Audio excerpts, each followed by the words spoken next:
Hello, my friends. We're back. Allow me to bring you up to date on the time and place.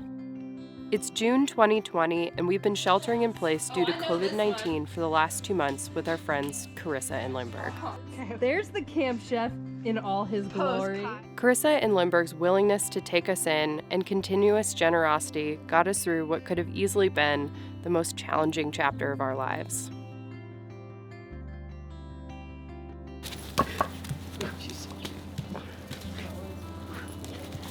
Finally, the weather around the U.S. is starting to warm up and travel restrictions were starting to lift. Our little quarantine started planning our escape. After being stationary for so long, the packing process was arduous, but our growing excitement was palpable. We planned to head into the Southwest to meet up with a few friends who also had plans on hold due to the pandemic. For the first time in 2 months, we fired up Roxanne and backed her out of Karissa and Linhbergh's backyard refuge. Yay! She lives!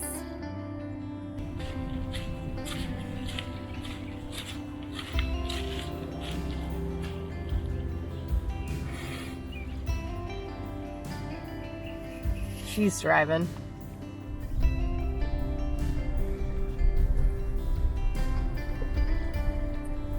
And we're off. And just like that, we're back on the road. Exciting stuff. Back on the road, but sitting in traffic. Gotta love LA, right? Traffic felt like a novel concept, being that it had been months since we had spent time in the car to do anything more than just going to the grocery store. I love it. Happy to be on the other side of traffic, we had nothing but open roads and possibilities ahead of us. As unremarkable as these views seem, it took everything I had to hold back tears of joy. It was a breath of fresh air to be behind the wheel of Roxanne again. It was incredible to finally see wide open spaces. This once familiar routine was new again. We drove late into the night to get as far down the road as we could and arrived at camp in total darkness.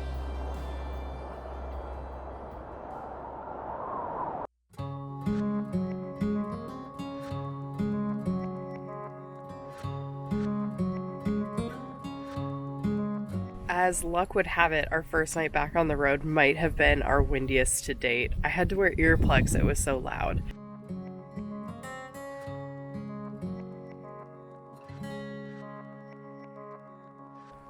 So sexy. Ooh, work that body, work that body, work that body.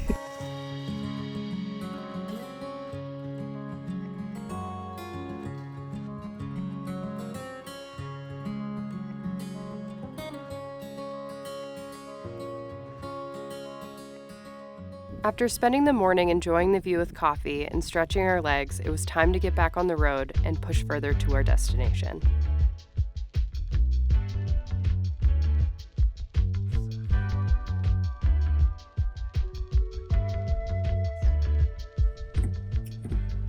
Quick pit stop in St. George for my world famous PB&J sandwich made while the car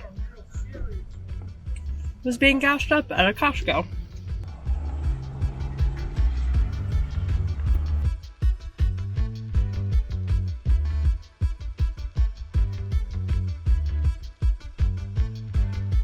Before long, our favorite desert scenery came into view.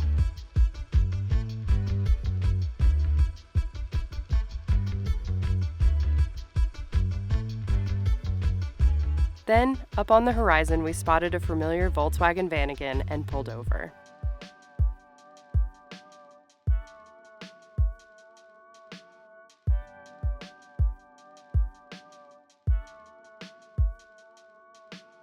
Meet Chase and AImee. They're longtime internet friends turned real-life friends in February of this year. They're extremely talented videographers and photographers who also happen to live on the road full-time. While in quarantine, we mused over the idea of taking advantage of our cleared calendars to travel together.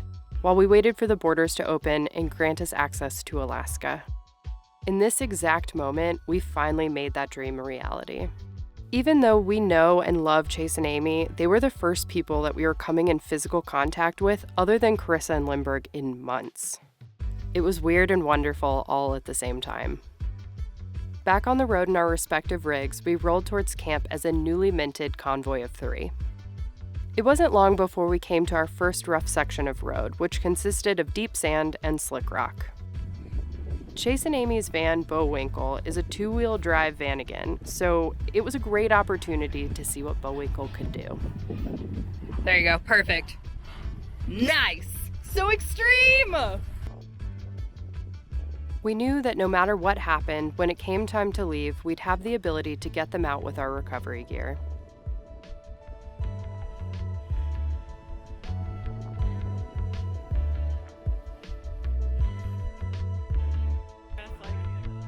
We were all on cloud 9 to be out moving again and to be sharing this monumental occasion with people that we love.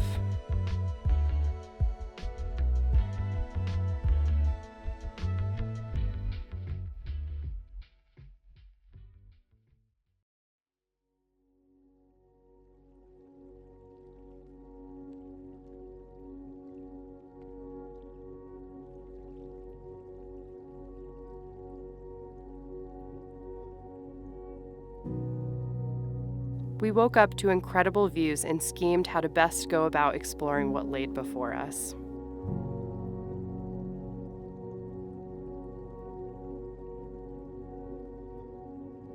Owen, our chief map officer, announced that he found a cliff line that he suspected would give us sweeping views of the surrounding area, and that a hike would only be just about 2 miles round trip.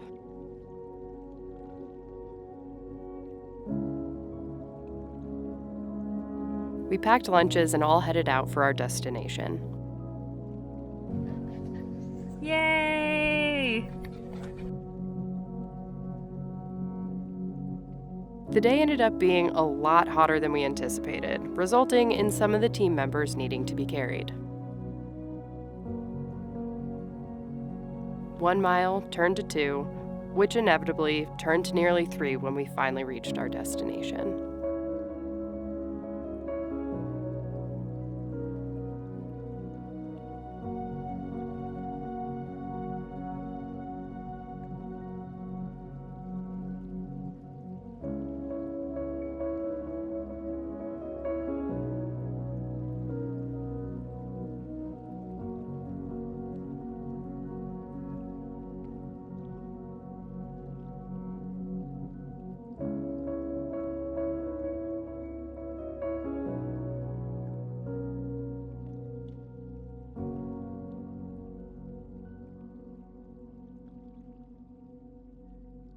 After such a hot hike, the following day we decided to go in search of some water to cool off in. We knew of a little swimming hole, complete with waterfall, in the area. Our chief map officer had a hunch that we'd be able to make it there on foot from camp. He estimated the hike would be 3, maybe 4 miles round trip. Deep in the canyon, we found our destination to be occupied. Wanting to respect social distancing, but not return empty-handed, we decided to instead find the water that fed the swimming hole itself. The creek was tiny and thick with underbrush, but we found our opening and filed in to soak our feet and enjoy the fruit of our labor. She's grazing. The return trip was once again hot and far longer than Owen estimated. I hope you're sensing a trend here, because it's one that the group continues to hold over Owen's head anytime he claims that a hike is either going to be easy or a specific distance.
That evening, we all settled into our favorite routine of hanging out around a campfire and talking late into the night.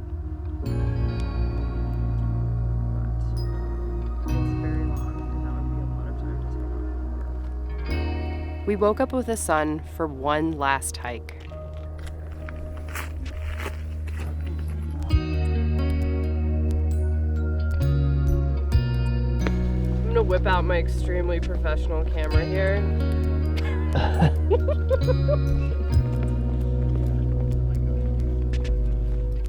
On the way up from the creek the day before, we spotted what we suspected to be a cave down in one of the canyons.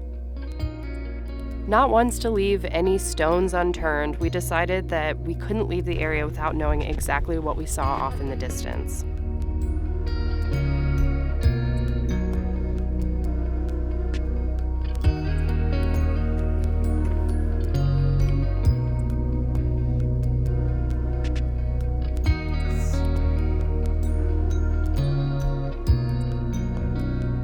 Even though route finding was a challenge, all of our prior hikes had trained us for this unexpected expedition. All right, we ready?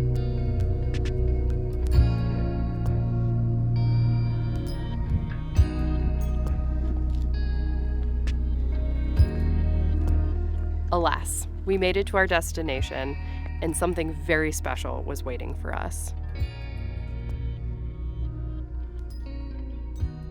If you ever come across artifacts like this in your travels, please do not touch them or take anything from the site. The oils on your skin can affect the long-term preservation of precious Native American artifacts such as this one.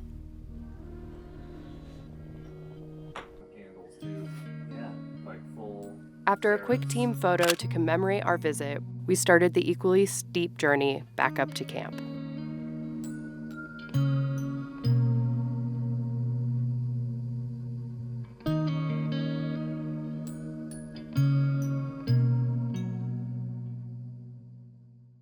The time had come for us to move along to our next destination.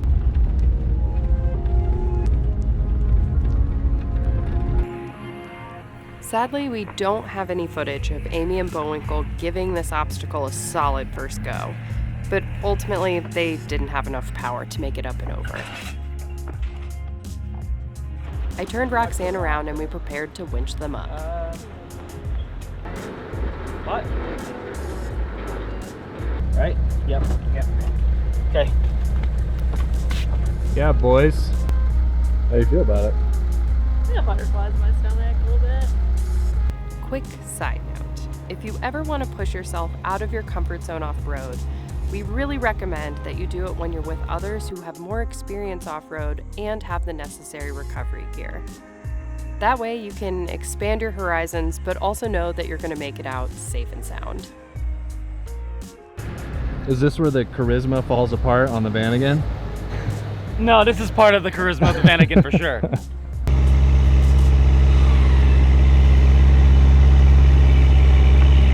Easy peasy. It's amazing what's possible when you have the right gear.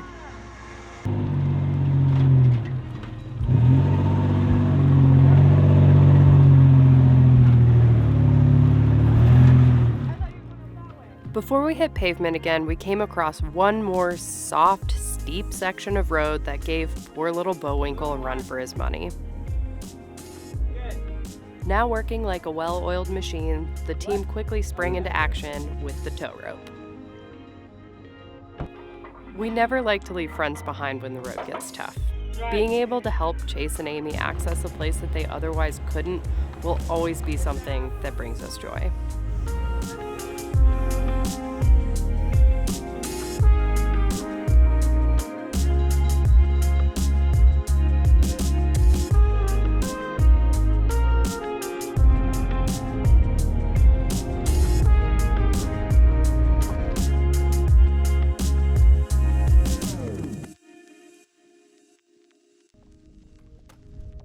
It's moments like this that remind us how lucky we are.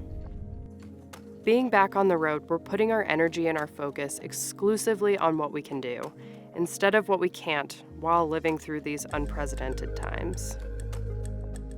Since we need to continue social distancing, at least now we're doing it with a view and with some of our favorite people. this is hardly the end of our story. In fact, it's just the beginning. Next time on A Summer Adrift.